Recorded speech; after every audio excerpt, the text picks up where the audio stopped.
우리 4장 1절부터 오늘 보겠습니다. 그리스도께서 이미 육체의 고난을 받으셨으니 너희도 같은 마음으로 갑옷을 삼으라. 이는 육체의 고난을 받은 자는 죄를 그쳤음이니라. 이렇게 말씀을 하십니다. 같은 마음으로, 누구와 같은 마음입니까? 그리스도와 같은 마음으로. 그리스도의 마음은, 이 마음이라는 말은 뜻, 그런 말이에요. 그리고 의향, 어떤 뜻 의향이었는지 우리 3장 18절을 한번 같이 보겠습니다. 3장 18절. 그리스도께서도 단번에 죄를 위하여 죽으사 의인으로서 불의한 자를 대신하셨으니 이는 우리를 누구 앞으로? 하나님 앞으로 인도하려 하심이라. 이게 주님의 육체로 오셔서 죄 없는 몸으로 고난 받으신 뜻, 마음이에요. 이게 이 거룩을 위한 것이죠. 우리를 하나님 앞으로 가까이 우리가 갈수록 그 상태를 거룩이라고 하는 거예요. 거룩은 우리 윤리나 외양의 문제가 아니고요. 보이는 모습이 어떠하냐, 머리를 빗었냐, 화장을 했느냐, 말을 점잖게 하느냐, 이런 문제가 아니라는 거죠. 거룩은 얼만큼 하나님과 관계가 가깝느냐, 이게 거룩을 말하는 거예요. 우리와 하나님은 우리를 자녀로 택하시고 하나님 앞에 가까이 우리를 부르시기 위해서, 그래서 그 하나님과 교제하기 위해서 그리스도께서 죄 없으나 십자가에서 그 몸으로 고난을 감당하셨다. 이게 주님의 뜻, 마음이에요. 너희도 그러면 너희는 언제입니까? 너희도 지금 베드로전서를 읽고 있는 이 독자들은 고난의 현장에 있을 때죠. 말로 다 표현할 수가 없어요. 고난의 현장에 있을 때 그리스도와 같은 마음을 가져라. 이 고난의 이유가 뭐냐? 난 도대체 모르겠다. 그게 아니라 우리를 하나님 앞으로 인도하기 위해서 주님이 고난 받으셨으니 너희도 육체의 고난을 받을 때 그 마음을 갖고, 그래서 갑옷을 삼으라 그랬는데 이 갑옷은 일상복이 아니라 여러분 전투복인 거 다 아시죠? 전투복, 영적인 전쟁을 하기 위해서 그 마음으로 갑옷을 삼는 것이죠. 그럼 우리에게 고난이 있을 때 우리 속에는 어떤 전쟁이 일어난다는 말입니다. 어떤 전쟁이 일어날까요? 민수기 21장 5절 말씀에 보면 백성이 하나님과 모세를 향하여 어떻게 합니까? 전쟁이 일어나는 거야, 속에서. 왜 이게 지금 무슨 장면이냐? 하나님 이스라엘 백성들을 인도하실 때 광야 길에서 빠르게 갈 수 있는 길이 있는데 돌려서 인도하시거든요. 이유가 있었던 것인데 원망을 하는 거죠. 그리고 심지어는 어찌하여 우리를 애굽에서 인도하여 내어 이 광야에서 죽게 하는가? 이곳에는 먹을 것도 없고 물도 없도다. 우리 마음이 이 하찮은 음식을 싫어하노라. 하찮은 음식이 뭡니까? 만나를 말하는 거죠. 만나는 이스라엘 백성들 하나님께서 주신 선물 아닙니까? 하늘에서 내려주신 거예요. 근데 하나님 주신 거를 하찮은 것이다, 이런 말을 해요. 이런 괘씸한 경우가 어디 있습니까? 우리가 고난을 만날 때 이런 전쟁이 우리 속에서 일어나요. 원망은 물론 하나님이 우리에게 주신 것, 그것을 하찮은 것으로 여길 만큼 감사가 사라집니다. 고난은 누가 허락하신 것이냐? 이스라엘 백성들 빠른 길로 갈 수 있는데 왜 돌려서 인도하신 이가 누구냐? 하나님이란 말이죠. 이유가 있습니다. 하나님이 허락하신 거예요. 고난도. 여러분에게 있는 고난은요, 하나님이 허락하신 거거든요. 근데 그것을 우리가 원망으로 반응하고 그것이 너무 힘들기 때문에 하나님이 나에게 주신 것이 선물이 너무나 많은데 그걸 다 하찮게 여긴다는 말이죠. 하나님은 놀랍게도 이스라엘 백성들 불뱀을 보내서 물려서 죽게 돼요. 그리고 많은 이들이 고통 속에 있을 때 이들을 하찮은 것을 통해서 건져요. 그 하찮은 것이 뱀이었습니다. 여러분, 모세에게 하나님 말씀하셔서 불뱀을 만들어서 장대 위에 메어달라고 해요. 그때 모세는 놋으로 뱀을 만들어서 메어답니다. 하찮은 거 아닙니까? 그걸 봐야 된대요. 그걸 바라보면 구원을 얻는답니다. 병이 낫는다는 거예요. 그들이 하찮게 여겼던 그것, 하나님이 주신 것, 그 하찮게 여겨지는 것, 그 노뱀을 바라보는 자는 구원을 얻게끔 하나님이 섭리하셨습니다. 그런데 예수님께서 이런 말씀을 하셨어요. 모세는 광야에서 뱀을 든 것 같이 인자도 들려야 하리라. 여러분, 그 뱀은 누구를 말씀하고 있는 것입니까? 십자가에 달리신 예수 그리스도예요. 예수 그리스도는 당시의 사람들에게 하찮은 존재로 여겨졌습니다. 하나님은 그 하찮은 예수 그리스도를 하찮게 여겨지는 그 예수가 아니면 구원을 못 받게 하신 거예요. 십자가는 유대인들에게는 거리끼는 것이 이방인들에게는 미련한 것입니다. 그 거리껴지고 미련한 십자가가 아니면 그 어느 누구도 구원받을 수 없도록 하나님의 인생들에게 우리가 하찮게 여길 수 있는 그것을 통해 하나님 구원을 얻게 해주신 것입니다. 여러분에게 주신 하나님이 고난을 주셨습니까? 여러분, 우리 그거 하찮게 여길 수 있습니다. 거추장스럽게 여길 수 있어요. 없었으면 좋겠어요. 원망으로 반응하기가 쉽습니다. 우리 속엔 전쟁이 일어납니다. 영적 전쟁에서 우리 갑옷을 입어야 돼요. 그 갑옷이 뭐냐? 주님께서 가지셨던 그 마음과 같은 마음입니다. 주님에게 허락된 그 고난은요, 하나님께 영광이요, 이 땅의 평화예요. 여러분에게 하나님께서 허락하신 그 고난 마찬가지입니다. 우리로 하나님의 자녀로 하나님 앞에 더 가까이 나아갈 수 있도록 고난은 우리를 밀어내는, 하나님의 뜻으로 밀어내는 작용을 하는 것입니다. 하나님의 뜻은 우리가 복을 받는 것이며 거룩한 하나님의 자녀들로 다시 태어나는 거예요. 여러분, 하나님이 우리에게 주신 것 지금은 잘 모르죠. 그러나 여러분, 시간이 일정 시간 흘러서 여러분 그 어려운 때를 회상하면서 하나님 앞에 감사할 수밖에 없게 될 것입니다. 그때 그 시간이 나에게는 복이었다. 그때 그 시간이 나에게는 영적인 자양분이 채워지는 시간이었다. 그때 그 시간이 아니었더라면 오늘 나는 없을 것이다. 하나님 앞에 감사할 수 있게 될 것입니다. 그래서 그 같은 마음으로 갑옷을 삼으라, 지금 이렇게 말씀을 하고 있는 것이죠. 2절과 3절에는 그래서 두 때가 나옵니다. 2절과 3절. 그 후로는 다시 사람의 정욕을 따르지 않고, 그 후로는 언제요? 고난을 받은 후에 정욕을 따르지 않고 하나님의 뜻을 따라 육체에 남은 때가 있습니다. 육체에 남은 때. 우리가 예수를 믿고 고난을 받고 연단이 되어 이제 우리의 남은 때는요, 하나님의 뜻을 따라 살 때예요. 이 남은 때. 3절. 너희가 음란과 정욕과 술 취함과 방탕과 향락과 무법한 우상 숭배를 하여 이방인의 뜻을 따라, 여기는 하나님의 뜻이 아니죠. 이방인의 뜻. 그건 뭡니까? 앞에 열거된 그런 죄의 덕목들이에요. 행한 것은 지나간 때로 족하도다. 지나간 때가 나옵니다. 자, 점점 눈빛이 흐려지고 어려움, 미궁 속에 빠지는 듯한 두 때. 무슨 때예요? 육체의 여러분의 남은 때는 하나님의 뜻을 위하여, 지나간 때는 이방인의 뜻을 따라 무법한 채로 살았던 그 때는 지나간 때로 족하도다. 여러분, 그러면 이 이방인의 때, 여기를 한번 들어가 보죠. 사도행전 14장 15절과 16절로 가봅니다.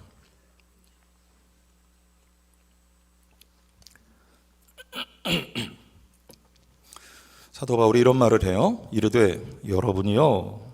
이 여러분은 누구냐면, 바울이 첫 번째 전도 여행에 루스드라에 갔어요. 거기 바나바와 가서 복음을 전할 때 나면서부터 안진뱅이 되고 한 번도 걸어본 적이 없는 사람을 일으킵니다. 그때 거기에 현장에 있었던 이 루스드라 사람이 바울과 바나바를 신으로 인식하고 그 앞에 나와서 엎드려 섬기려고 할 때 지금 바울이 이 말을 하는 거예요. 이르되 여러분이요 어찌하여 이런 일을 하느냐. 이 무슨 일인지 아시겠죠? 지금 바울과 바나바 앞에 말하자면 우상 숭배하려고 하는 순간이죠. 우리도 여러분과 같은 성정을 가진, 우린 신이 아니다, 사람이야.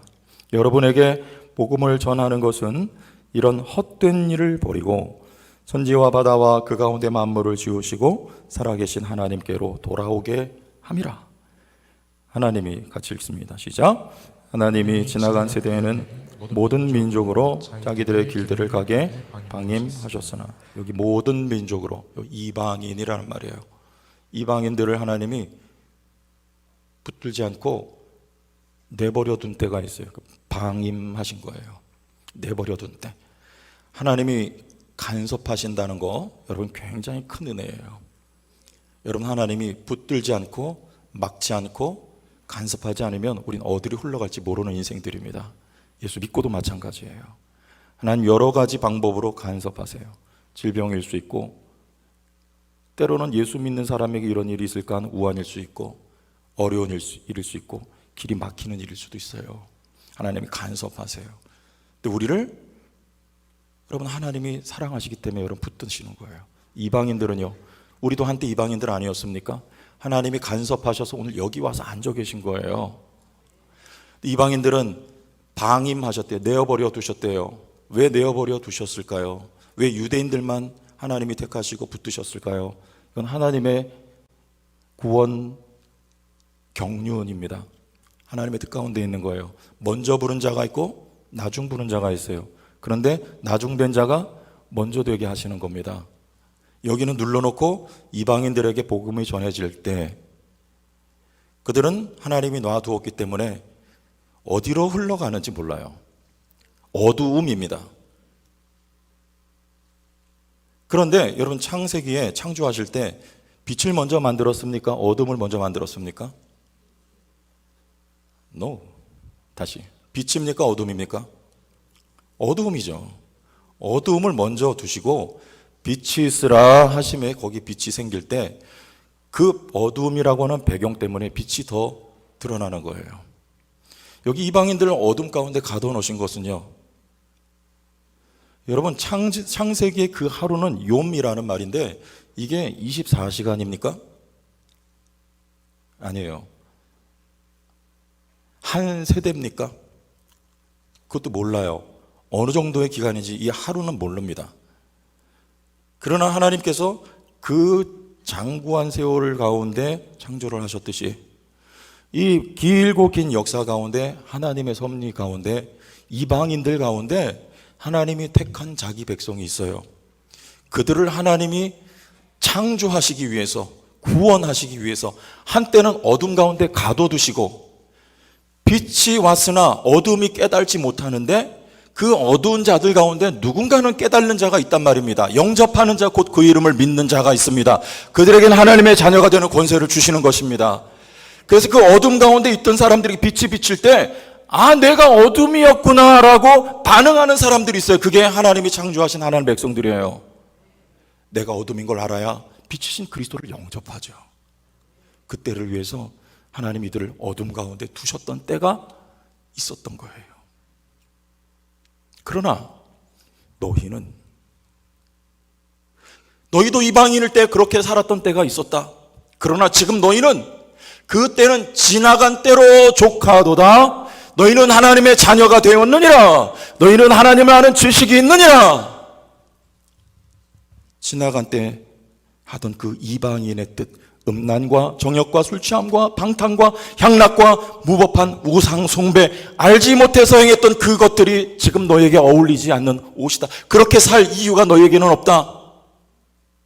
너희는 어둠의 자녀가 아니라 빛의 자녀다 라고 지금 바울이, 다시 베드로가 성도들에게 말씀하고 있는 것입니다. 하나님의 뜻대로 이제 남은 때는 하나님의 뜻대로 살아가야 돼요. 여러분에게 허락된 고난은 우리로 하나님의 뜻대로 살아갈 수 있도록 하나님의 뜻으로 밀어내는 영적인 바람과 같습니다. 성령의 역사하심이 바로 여러분 고난의 현장에 있는 여러분들이에요. 우리 하나님의 뜻으로, 하나님 뜻 가운데 살아갈 수 있도록 우리 남은 여생을 하나님이 역사하신다는 거죠. 여러분, 그래서 다시 말씀드려요. 하나님의 간섭이 아니면 우리의 인생엔 답이 없습니다. 지금 하나님이 간섭하고 계신 것을, 하나님이 우리에게 주신 것을 하찮은 것이 아닌 감사함으로 받을 수 있길 바랍니다. 기차는 레일 위에 있어야지 기차예요. 뒤로 가든지 앞으로 가든지 할 수가 있어요. 레위를 떠나면 기차로서의 가치가 더 이상 없는 것이죠. 우리는 하나님의 뜻 안에 성도는 있어야 살아요. 하나님의 뜻은 하나님의 법이요, 하나님 질서요, 하나님의 말씀이에요. 그래서 우리를 하나님이 간섭하시고, 떠났다가도 레위를 위를 떠났다가도 다시 하나님의 질서로 돌아올 수 있도록 간섭하시는 하나님을 찬양합니다. 우리 4절에 그래서 그들에게는 이런 현상들이 있어요. 4절. 이러므로 너희가 그들과 함께 그런 극한 방탕에 다름질하지 아니하는 것을 그들이 이상히 여겨 비방하나. 그 이방인들은요, 극한 방탕에 지금 때로 다름질하고 있는 거예요. 다 그렇게 가고 있어요. 이 차고 넘치는 방탕이에요. 그런데 누구는, 너희는 그들과, 성도는 그들과 다르다, 그 말이에요. 그러니까 그들이 어떻게 생각합니까? 다르면 이상히 여겨요. 이상히 여겨요. 여러분, 이방인들은 극한 넘치는 방탕, 이 법과 질서가 없는 상태입니다. 무정부 상태와 같아요. 그러나 성도에게 있어서 법과 질서란 우리가 자녀로 살아가는 거예요. 자녀. 여러분, 어린 자녀에게 가장 불안한 순간이 언제일까요? 가장 불안한 순간. 어린 자녀에게. 유치원 갔다 왔는데, 학교 갔다 왔는데 집에 아무도 없어요. 부모가 안 계셔요. 근데 저녁이 되고 밤이 캄캄해졌는데도 부모님이 돌아올 줄 몰라요. 그럼 자녀는요, 그때 가장 불안해요. 경험 안 해보셨어요? 저는 저희 형님하고 집에 같이 있었는데도 부모님이 안 오세요. 너무 불안하고 무서운 거예요. 어린아이에게 여러분 가장 큰 선물은 그러면 무엇일까요? 돈이 아니죠. 부모가 가장 큰 선물이에요. 이걸 아는 게 질서예요. 여러분의 가장 큰 선물은 뭡니까? 하나님 아버지예요. 가장 큰 선물이에요. 성도는 부모를 의지하고 신뢰하는 존재. 신뢰하기 때문에 하나님이 말씀하신 것을 따라가는 거예요. 미지의 길이고 이해가 안 되고 받아들여지기 어려운 요구지만 하나님을 사랑하고 신뢰하기 때문에 그걸 받고 쫓아가는 거예요. 여러분, 이게 성도란 말이에요. 그게 질서가 있고 그게 바로 법이 되는 거예요. 그래서 다르죠. 그렇게 되니까 세상 사람들은 무법이에요. 내가 법이 돼 살아요. 그런데 성도는 하나님이 법이요, 하나님이 질서예요. 완전히 다른 삶의 모습이 나올 수밖에 없습니다. 누가복음 12장 31절 33절을 봅니다.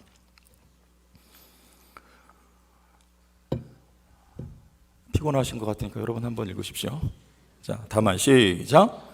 다만 너희는 그의 나라를 구하라. 그리하면 이런 것들을 너희에게 더하시리라. 적은 무리여 무서워 말라. 너희 아버지께서 그 나라를 너희에게 주시기를 기뻐하시느니라. 너희 소유를 팔아 구제하여 낡아지지 아니하는 배낭을 만들라. 곧 하늘에 둔 바 당함이 없는 보물이니 거기는 도둑도 가까이 하는 일이 없고 좀 먹는 일이 없느니라. 세상 사람들은 다만 너희는 이렇게 살아라. 삶이 달라요. 세상 사람들은요, 무엇을 먹을까, 무엇을 마실까, 무엇을 입을까 염려하며 살아가요. 그리고 거기에 대해서 자기가 책임을 져야 돼요. 그러나 다만 너희는 그렇게 살지 말아라. 무엇을 먹을까, 무엇을 입을까, 무엇을 마실까 염려하지 말아라. 누가 책임진다? 아버지가 책임진다. 아버지를 기억하고 아버지를 의지하고 살아라. 지금 그 말씀하고 있는 거예요. 우리는 모으는 사람들이 아니에요. 나눠주는 사람들이에요. 소유를 팔아 구제하여. 세상 사람들은요, 모으기 바빠요. 100억이 있어도 부족합니다. 100억이 있으면 200억을 모아야 되는 게 세상 사람들의 마음이에요. 그러나 그리스도인은 그렇게 살지 않습니다. 하나님의 나라에 여러분의 모든 필요가 있습니다. 하나님의 나라를 주시기를 기뻐하십니다. 하나님의 나라가 여러분 안에 임하여 있습니다. 하나님을 의지하고 살아. 그가 주셔. 그래서 우리는 소유를 팔아 구제하는 건 나눠주는 거예요. 의지하지 말라. 소유를 의지하지 말라. 자기 자신을 의지하지 말라. 하나님을 의지하라. 낡아지지 아니하는 배낭을 만들라. 낡아지지 않는 배낭은 하나님이에요. 하나님 의지하라. 그러니 여러분 완전히 달라요. 안 믿는 사람과. 그러니까 오늘 말씀의 4절에 그들이 어떻게 여깁니까? 이상히 여겨. 아니 쟤는 왜 저렇게 살지? 어떻게 저렇게 살 수 있지? 주일이 되면 왜 옷 단장하고 꾸역꾸역 교회 나가는 거지? 주일이면 집에서 텔레비전을 보고 가족들하고 피크닉을 가야 되는데 왜 교회 다니는 사람들 저렇게 교회 갈까? 그리고 가서 돈도 낸대. 정신 이상한 거 아니야? 그것도 10분의 1을 낸대. 이상하다. 그거 모아가지고 내 노후를 위해서 던져놓으면 얼마나 유익한데? 제가 좋은 거 가르쳐드리죠. 좋은 팁들이죠. 네. 여러분 헌금 모아가지고 내 노후를 위해서 던져놔 보세요. 노년이 얼마나 풍요로울 수 있을까요? 이거 안 믿는 사람들은요, 이상하다. 왜 회식 자리에 가면, 교회 다니는 사람들은 술자리에 가면 술잔을 따라줘도 그것을 마시지를 않는가? 그게 자기에게 도움이 안 될 텐데 왜 고집을 부리나? 저 사람 인사고과에서 낮은 점수 받고 나중에 회사 밀려나면 어떻게 할까? 이상하다는 거예요. 이상히 여길 뿐만 아니라 어떻게 해요? 이상히 여겨 비방하는. 비방해요. 교회 다니는 것들. 근데 초대교회 당시에는요, 이런 일들이 더 크게, 더 비지하게 그리스도인들에게 대해서 있었다는 말이에요. 너무 달라요. 예수 믿는 사람은 너무 달라요. 그 비방이 있어요. 이상히 여김을 받습니다. 저 사람들 도대체 정체가 뭐냐? 여러분 세상 사람들로부터 혹시 이상히 여김을 받고 계십니까? 아니면 그죠? 내가 아직 좀 믿음이 덜 자랐든지 세상 속에 세상 사람들하고 똑같이 살고 있는 건지도 몰라요. 그러나 그들과 뭔가 다르다면, 뭔가 그리스도인의 고집이 있다면 여러분 그들로부터 이상히 여김을 받을 거예요. 그리고 나가 우리는 비방을 받게 될 것입니다. 그리스도인들 이상한 사람들이다. 저 사람들 뭐야? 넌 뭐니? 넌 뭔데 그러는 거야 도대체? 이런 말을 듣게 돼 있어요. 미움을 받습니다. 근데 그런 고집이 하나님의 역사를, 기적을 불러와요. 국가가 물건을 사고 팔 때 나라와 거래를 할 때 여러분 한국 돈 주면 받습니까? 안 받습니까? 안 받아요. 뭘 줘야 돼요? 이렇게 쫙 이렇게 돼 있는 거 달러를 줘야 돼요. 달러. 그걸 뭐라고 하냐면 기축통화라고 하죠. 기축통화요. 전 세계에서 거래를 할 때 이 달러를 쓰게 돼 있죠. 근데 이 기축통화가 될 수 있는 나라의 자격은 그 나라가 세계에서 초강대국이 돼요. 제일 강해야 돼요. 전쟁이 일어나도 국가의 존립에 아무 이상이 없을 만큼 강한 나라가 돼야 그 나라 화폐가 기축통화가 돼요. 근데 여러분 달러에 뭐라고 쓰여 있는지 아세요? 우리는 한번 따라합시다. 우리는 하나님을 신뢰합니다. 돈에 그렇게 써놨어요. 아예 미국 사람들은요. 저는 미국 사람들 예찬하려는 게 아니고 사실을 말씀드리는 거예요. 여러분 미국과 그 외의 나라들과 차별이 어디서 오는 줄 아십니까? 돈을 의지하지 않는 거예요. 청교도가 그들의 조상들이에요. 하나님을 의지하는 사람들이에요. 돈에 아예 써놨어요. 세상 사람들은 이해하지 못합니다. 그들의 삶의 방식을. 그러나 하나님은 이해하시고 하나님은 인정하시고 하나님은 그들에게 복을 주시는 거예요. 역전이 일어나요. 역전이. 에스더서에 보면 모든 신하들이 다 하만에게 절을 합니다. 아하수에로가 하만을 딱 높여놨어요. 모든 신하가 하만이 지나가면 그 앞에 절을 해요. 근데 한 사람 모르드게는 절하지 않아요. 자기 신앙 때문입니다. 모든 사람이 다 하는데 그리스도인은 하지 않아요. 자기 신앙 때문이에요. 하만이 누굽니까? 아말렉 사람이잖아요. 아각 사람, 함모다다의 아들 하만 아닙니까? 모르드게는 거기 절하지 않아요. 유대인들이 위험을 당하게 된 일이 바로 여기서부터 하네요. 여러분 모든 사람들이 다 하는데 안 하는, 모든 사람들이 다 하지 않는데 다니엘은 했어요. 기도했어요. 그리스도인은 그런 사람이에요. 모든 사람이 하지 않아도 그리스도인은 하는 사람이에요. 다니엘의 기도가 비방과 핍박의 빌미가 된 것이죠. 예수님 당시 종교인들은 다 하지 않는 일을 예수님은 하셨습니다. 그 가운데 하나가 뭐냐면 종교인들은요, 세리나 창녀나 과부나 이런 사람들하고 함께 어울리질 않아요. 부정하다고 여겼습니다. 그러나 예수님은 그런 사람들하고 친구가 되어주시고 그들과 식사를 하시고 그들과 함께 하셨어요.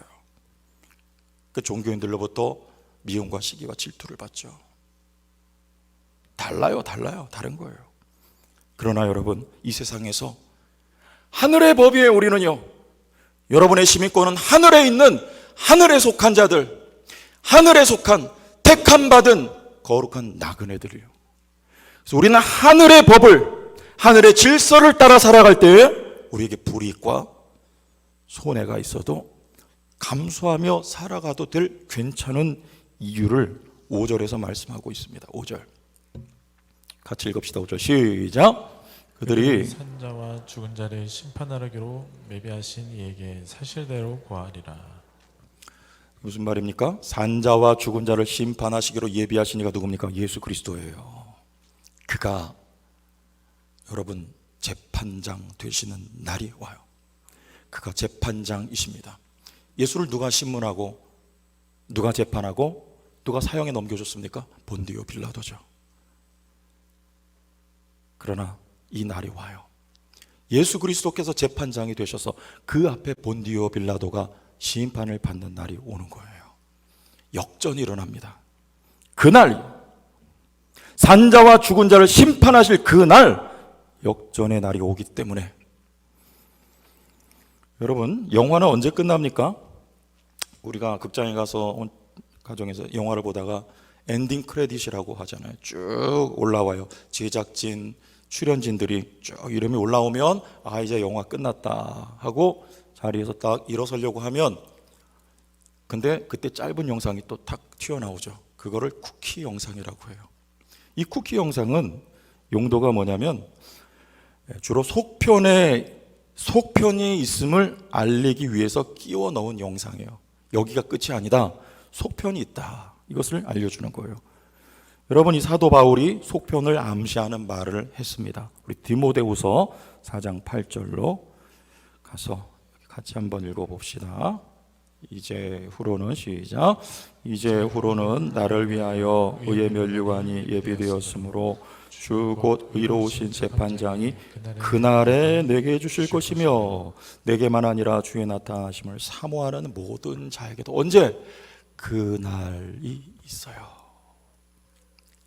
이 사도 바울의 말은요, 사도 바울 말년에 로마의 황제에 의해서 사형을 언도받을 것을 염두에 두고 쓰고 있습니다. 의로우신 재판장은 로마 황제 가이사가 아니고 우리 주님이시다, 이걸 여기 말씀하고 있는 거예요. 여러분, 이번에 성지순례를 아마 가을에 가시게 되면 사도 바울이 순교했던 그곳을 아마 방문하시게 될 텐데, 거기에 기념교회가 하나가 세워져 있습니다. 세분수 교회라는 교회인데, 사도 바울이 이 단두대에 목을 걸고 목이 잘릴 때 목이 떨어지면서 한 번, 두 번, 세 번 튀었대요. 근데 그 튄 자리에서 물이 솟아 올랐다는 거죠. 그래서 그 자리에 기념하여 분수를 만들었대요. 그래서 그 교회 이름을, 거기에 기념교회를 지었는데 세분수교회라고 이름을 지었습니다. 여러분, 이건 성경에는 없는 말이지만 전에 내려오는 이야기예요. 사도 바울이 목이 떨어질 때 여러분, 거기가 끝이 아니다. 속편이 있어요. 의로우신 재판장이 오실 그날에 그분이 나에게 의의 면류관을 주시리라는 것을 바울은 지금 예고하고 있는 것이죠. 여러분, 고난의 터널이 길고 고난이 어렵고 짙어도 여러분, 거기가 끝이 아닙니다. 속편이 있어요. 개봉박도요. 기대하세요. 주님 오실 그날, 아니 이 땅 위에서도 속편이 펼쳐지게 되어 있습니다. 제 아이가 그런 말을 해요. 아, 요새 인생 참 살기 힘들다. 독백으로 참 살기 힘들다, 인생 힘들다. 여러분, 고난은 믿는 자나 믿지 않는 자나 모두에게 다 있습니다. 그러나 우리에게 있는 고난은 하나님이 허락하신 거예요. 그래서 유익한 거예요. 여러분, 그러면 우리 얼마나 힘들어야 되느냐? 그만두고 싶을 때까지 죽을 만큼 힘들어요. 거기까지 가게 돼 있어요. 우리 사역자들도 그냥 맹술 편안하게 사역하면 거기 성장이 없습니다. 도망가고 싶을 정도가 사실은 돼야 돼요. 여기 혹시 계시면 각오하고 계셔요. 도망가고 싶은데 도망갈 수가 없어요. 왜? 하나님이 거기다 놓으셨기 때문에 그래요. 근데 거기가 끝이 아니에요. 직장 다니다가 힘들어요. 그만두고 싶어요. 때려치고 싶어요. 삶을 놓고 싶고 포기하고 싶을 때까지 죽을 만큼 여러분 힘든 순간이 우리에게 옵니다. 하나님 거기까지 우리를 밀어요. 그러나 여러분 기억하세요. 거기가 끝이 아닙니다. 속편이 있어요. 여러분 오늘 아침에 제가 교회 오다가 사방 천지를 보니까 봄 기운이 아주 그냥 말도 다 못해요. 겨우 내내 시커먼 그 나무에 죽었는 줄 알았는데 이제 싹이 돋아나잖아요. 근데 색깔이 어때요? 어린 잎이니까 얼마나 그 야들야들하고 파랗고 예쁜지 모르는데 온 천하에 지금 다 덮여 있어요. 여러분 여기가 끝이 아니었어요. 지난 겨울 지나고 여러분 마음에도 그 고난의 시간이 끝이 아니에요. 지나고 나면 어느덧 여러분 새 살이 돋아나. 여러분의 영혼에 이 찬송의 고백과 같이 세상과 나는 간 곳 없고 구속한 주만 보이도다. 이 고백이 있는 자리에 여러분 여기 힘이 있어요. 세상을 살아갈 힘이며 이제 앞으로는 어떠한 시험이 와도 이겨낼 수 있는 힘이며 이방인의 뜻을 따라 살지 않고 하나님의 뜻을 살아갈 수 있는 영적인 권능이 여러분 다시 여러분에게 다가오고 있는 속편이 기다리고 있습니다.